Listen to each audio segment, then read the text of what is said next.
Welcome to the slop farm. Enjoy the video.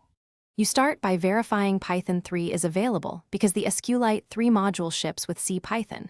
Once done, decide on a database file path or use memory for quick tests.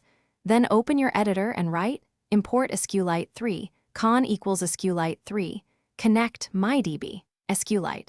This establishes a connection object. Make sure to handle relative versus absolute paths so you know where the file lives. You are now ready to create a cursor and run SQL. That comes next. Once you have con, get a cursor with con. Cursor, because cursors execute statements and fetch results. Then prepare SQL using parameterized queries, for example, cursor. Execute insert into users name age values. Name age. This prevents injection and handles types. After insert or update, call con. Commit to persist changes, otherwise nothing is saved.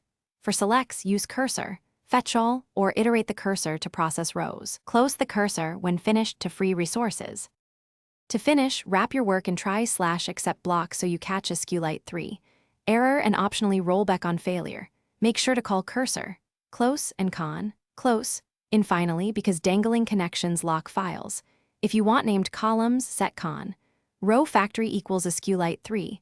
Row before creating cursors. Test schema changes on a copy of the database and use simple selects to verify results. If something goes wrong, check file permissions and whether another process holds a lock. Thanks for watching. Consider subscribing if we helped you today.